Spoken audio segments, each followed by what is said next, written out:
Kurnool corporation పరిధిలో బాడుగ ఇళ్లలో నివాసం ఉన్న వేలాది మంది పేదల సొంతింటి కలను నెరవేర్చడంలో పాలక ప్రభుత్వాలు అన్ని విఫలమయ్యాయని, ఇళ్ల స్థలాల సమస్యను 15 రోజుల్లో తేల్చే స్థలాలు చూపకపోతే మేము పేదలతో గుడిసెలు వేస్తామని సిపిఎం జిల్లా కార్యదర్శి హెచ్చరించారు. సోమవారం సిపిఎం నాయకత్వంలో ఇళ్ల స్థలాలకై కర్నూలు కలెక్టరేట్ను పేదలు ముట్టడించారు. ఎర్రని ఎండను సైతం లెక్క చేయకుండా 4 గంటల పాటు మాకు స్థలాలు చూపించండి అంటూ కర్నూలు కలెక్టరేట్ ముందు పేదలు బైఠాయించారు. పేదలు ప్రభుత్వ భూములను అన్యాక్రాంతం చేసుకుంటున్న గుడ్లప్పగించి చూసిన అధికారులు పేదల ప్రభుత్వ భూమిలో ఉండేందుకు ఇండ్లు వేసుకుంటామంటే స్పందించరు ఎందుకని ఆగ్రహం వ్యక్తం చేశారు.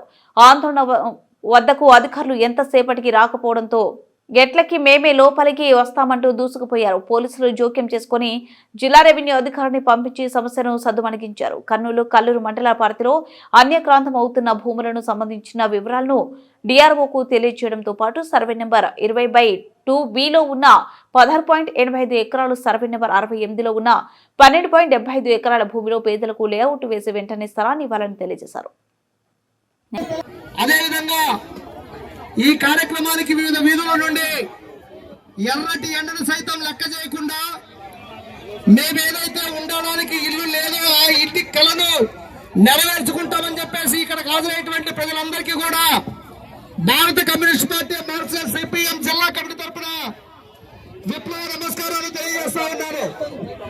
మిత్రులారా, ఈ ఎర్రని ఎండను సైతం మనం లెక్క చేయకుండా ఇక్కడ కూర్చున్నామంటే మన సమస్య చాలా చాలా చాలా న్యాయమైంది అని చెప్పేసి అధికారులకి సందర్భంగా తెలియజేయాల్సినటువంటి అవసరం ఉంది.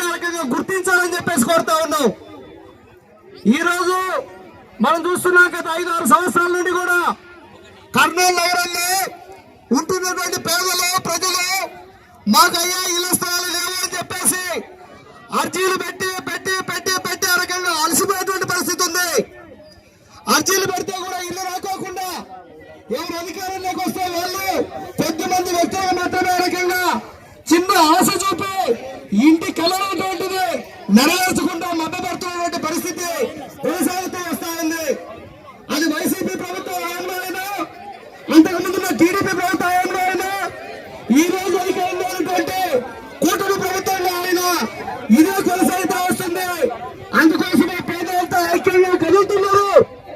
ఇప్పటికైనా మీరు గమనించండి, ఏవైతే పేదల నివాసానికి అనుకూలంగా ఉంటాయో, ఏవైతే పేదలు రోజువారీ పని చేసుకోవడానికి అనుకూలంగా చేసి పట్టాలు పంచినటువంటి చరిత్ర మనకు తెలుసు.